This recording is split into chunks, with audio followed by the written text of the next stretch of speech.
India's rank on Global Hunger Index. Global Hunger Index is a tool that measures and tracks hunger globally. It helps to raise awareness and compares levels of hunger among various countries. The rankings are calculated annually. The results are published in October every year. On 14th October, the body announced its ranking for the year 2021. India has been ranked in the serious category. India's rank is 101 out of 116 nations, and that is a significant slip from 2020 when India was ranked 94th out of 107 countries. The GHI scores are basically calculated on four factors: undernourishment, child wasting, child stunting, child mortality. Government of India has issued a rebuttal which says the index is devoid of ground reality and facts and the methodology used is unscientific. Two very pertinent points have been raised in India's rebuttal. First one, assessment is based on the results of a 4 questions opinion poll which was conducted telephonically Gallup. Second one, the scientific methodology purely relies on telephonic estimate of the population for figured on undernourishment.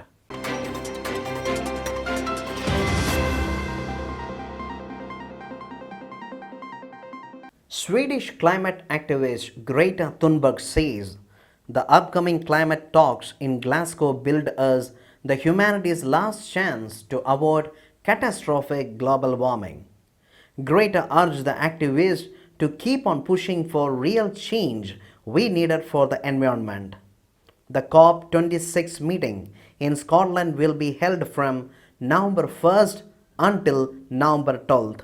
This will be the biggest climate conference since the landmark talks in Paris in 2015 and is seen as a crucial step in setting worldwide emission targets to slow global warming. Greta believes international summits like COP26 have a potential of changing things since they gather so many people together. The Glasgow gathering will try to pass away the major developing economies to do more to cut their carbon emission and get the support of rich countries to help poor countries adapt to climate change. Last month, the United Nations chief Antonio Guterres warned that a failure to slash global emission is setting world on a catastrophic path to 2.7 degrees Celsius heating. That figures would shatter the temperature targets of Paris Climate Agreement, which aimed for warming well below 2 degrees Celsius and preferably capped at 1.5 degrees Celsius above pre-industrial levels. Millions of followers are participating on the Friday for Future movement, skipping schools to protest for action against climate change. Greta will also lead a climate strike on October 22nd, which will see young people join from around the world ahead of United Nations Climate Change Conference.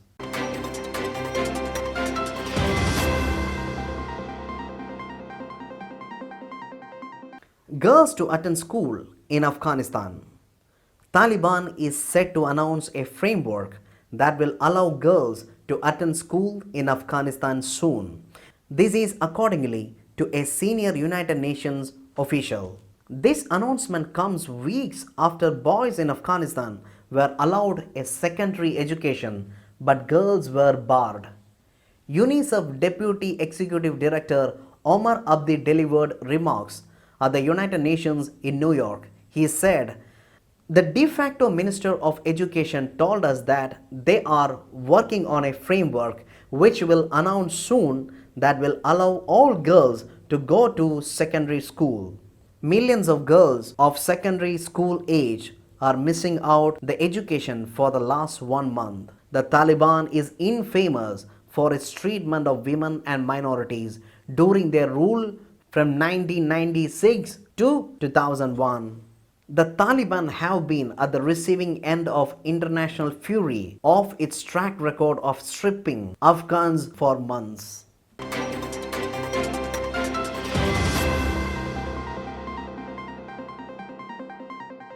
Migrant workers were targeted twice in 24 hours.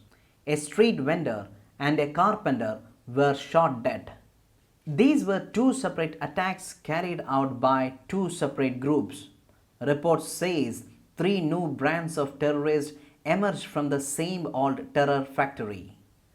They are Islamic State, Wilaya Hind, the Resistance Front and the United Liberation Front. These three groups with three different names and one mission to wage a war on India, to ride on a momentum they gained in Afghanistan. After Taliban's takeover Afghanistan, Pakistani terrorists have trained their guns on India. Pakistani terror groups have come up with a new blueprint on Kashmir. Report says ISI has given these terrorists some specific targets. They have been asked to attack every non-local officials, every workers who is not a native of Jammu and Kashmir, houses of police officials, heads of educational institutions, government properties, all of these are reportedly on the hit list. This is a mission to create civic unrest, divide Kashmiris from the rest of their countrymen and women, and isolate those who support Indian government and its development initiatives. Since July, 50 terrorists have infiltrated into Jammu and Kashmir. Indian security forces have conducted 36 operations. At least 86 terrorists have been killed. India is going to need more than military option to counter Pakistani terrorism in the valley. India will also have to build diplomatic pressure to rein in terrorists backed by Rawalpindi.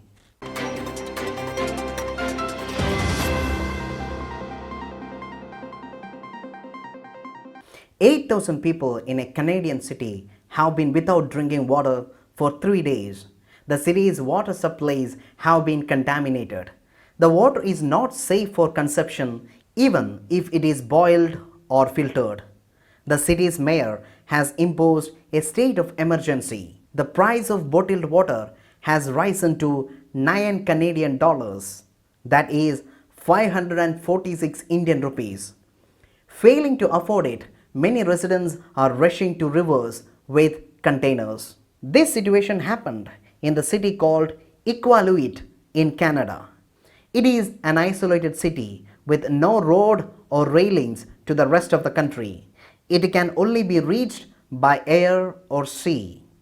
All of a sudden, the city's public health advisory released a notice asking the residents not to consume tap water for drinking or for cooking. It also advised pregnant women, newborns and infants not to take baths in tap water. City authorities say they have found the evidence of petroleum hydrocarbons or fuel chemicals in the water, and the officials have started to investigate the source for this contamination. People of the cities have turned to nearby rivers to collect fresh water in the containers, taking it home and boiling it for consumption.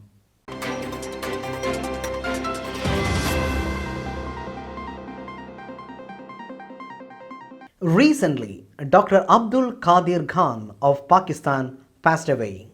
He is hailed as the man who single-handedly ensured that Pakistan succeeded in making nuclear weapons. This was significant as this made Pakistan an equal to India in terms of nuclear weapon state. Due to this, he is revered in Pakistan as the father of country's atom bomb or nuclear hero. However, the Western world criticized him as a nuclear thief or the greatest nuclear proliferator of all the time. In 1975, Khan, then working in Holland in a uranium-enriched facility as a German-Dutch translator, offered his services to then Prime Minister Zulfikar Ali Bhutto, who wanted Pakistan to have its own nuclear programs. He provided the first blueprint for Pakistan's centrifuges setting it on the path to uranium enrichment. In 1976, he joined Pakistan Atomic Energy Commission's nuclear weapon efforts. He was convicted by a Dutch court for the theft. Also, he has smuggled nuclear secrets to states including North Korea, Iran, and Libya. For this, he was arrested and placed in a house arrest. Due to his contribution, by 1998, Pakistan had conducted its first nuclear test. Pakistan honored him with the titles Order of Excellence, Pakistan's highest civilian honor, and benefactor of Pakistan. He succumbed to the complications related to Wuhan virus. He was given a state funeral by Pakistani government.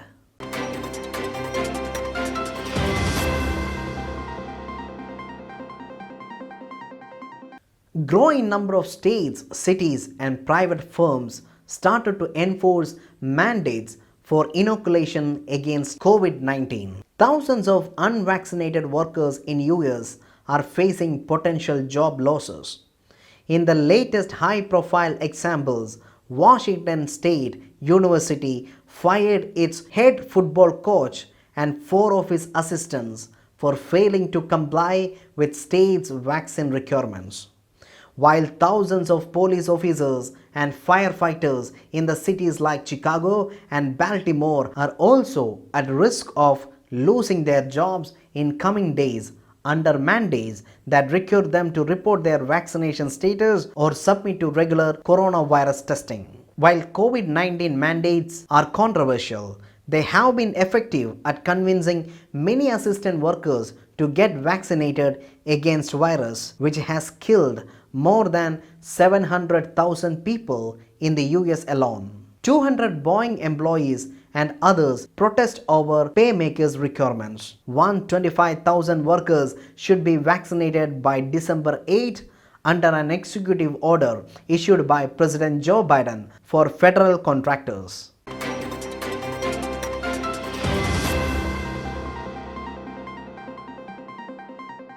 The crucial Moscow format summit on the Afghan situation concluded in Russia. Representatives of 10 nations with high stakes and also deep linkages in Afghanistan were in attendance for this format summit.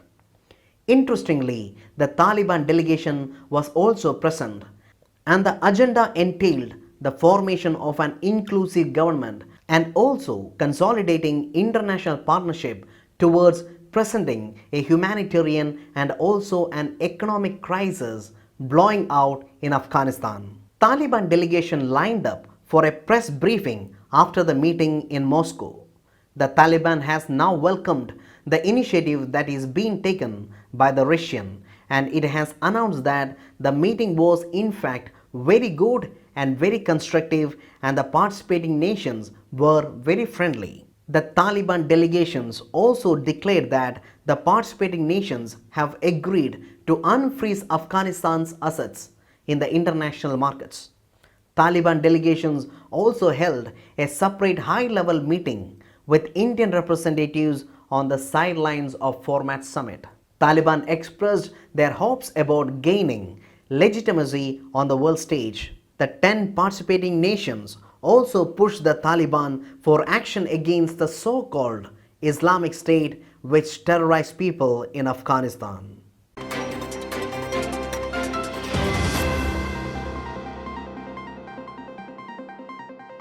Meanwhile, North Korea has accused the United States of double standards over the weapon testing, and this is according to the latest state media reports, and it has come after the United Nations Security Council held in an emergency meeting on this issue.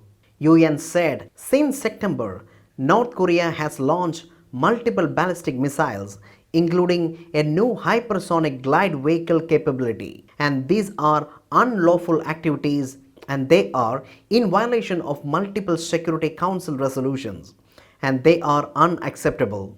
It threatens international peace security. North Korea fired a new type of submarine-launched ballistic missile on last week, and this is the latest in the series of tests held in the recent weeks. This also prompted the United States and the United Kingdom to call the diplomatic meeting in New York. North Korea's foreign minister said the test was not aimed at the United States and was carried out purely for the defense of country. There is no need for the US to worry or trouble itself over the test firing.